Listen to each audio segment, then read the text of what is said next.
Welcome to the Lancaster Patriot Podcast. My name is Chris, and today is Thursday, November 9th, in the year of our Lord, 2023. In Ohio, the voters have spoken, and they are in favor of a constitutional right to abortion. Over 56% of voters, that's over 2.1 million people, said yes to a constitutional right to abortion in the state of Ohio. Portions of the text of the amendment read as follows. The proposed amendment would establish in the Constitution of the State of Ohio an individual right to one's own reproductive medical treatment, including, but not limited to, abortion.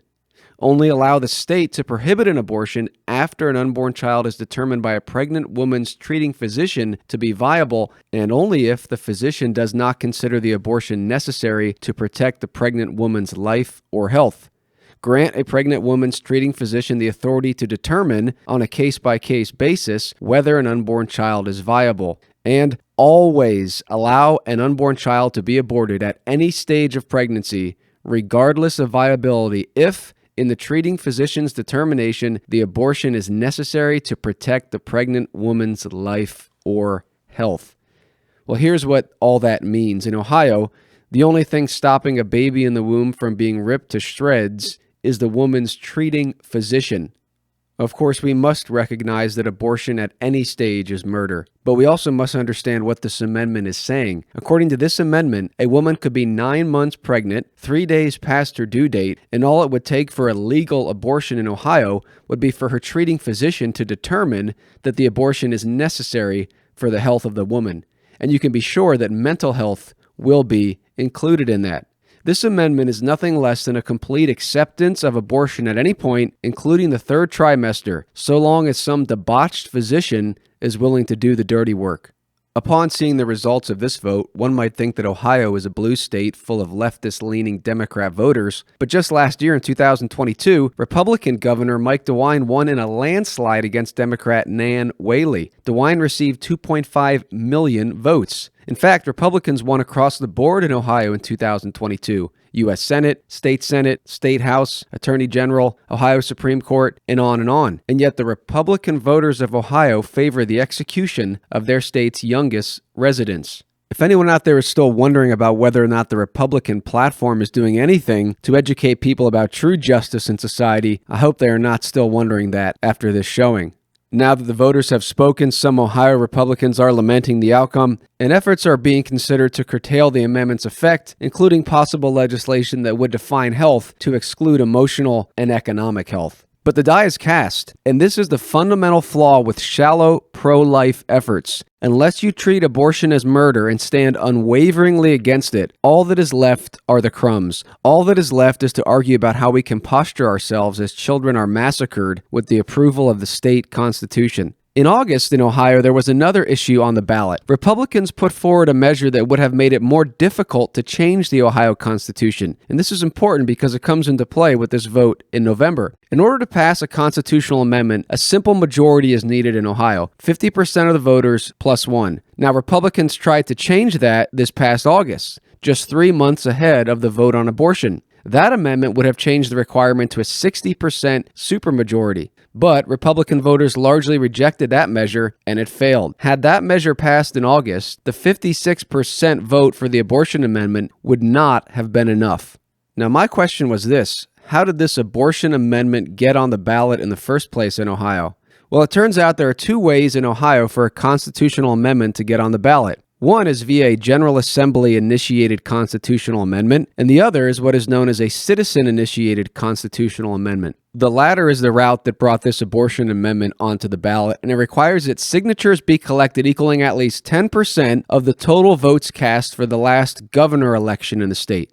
And so, pro-abortion activists went out and gathered 490,000 valid signatures, well over 10% of the approximately 4.1 million votes cast in the 2022 Ohio governor race. Now, some other ballot language and certification requirements exist, but the main point is that if 10% of the voters want to change the Constitution, it goes before the voters. And then if 50% plus one agree, the Constitution of Ohio changes. And that is what just happened.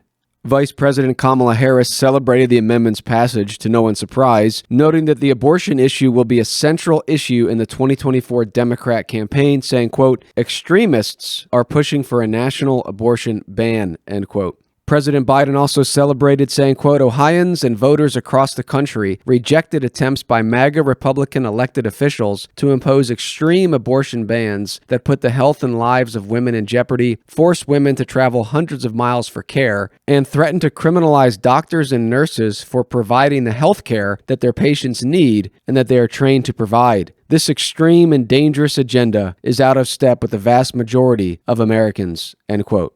So abortion is now healthcare, and protecting babies is now extreme. Welcome to Paganism 2.0 in America. And speaking of paganism, those who know history know that the spread of Christianity led to the diminishment of paganism and its attendant butchery and vice. Historian W.E.H. Lecky noted that, quote, infanticide was one of the deepest stains of the ancient civilizations, end quote. However, as the gospel of Jesus Christ spread, Christians began opposing what was rather common in ancient pagan cultures. Their work was slow going at times. For example, it took about 300 years after the birth of the New Testament church for Emperor Valentinian to formally outlaw infanticide. You can read about that story and others like it in Alvin Schmidt's great book, How Christianity Changed the World. And speaking of that book, last week, local pastor Joel Saint spoke before the 3 Lancaster County commissioners here in Pennsylvania. Pastor Saint asked the commissioners this question: when Emperor Valentinian outlawed child abandonment, did he do a good thing?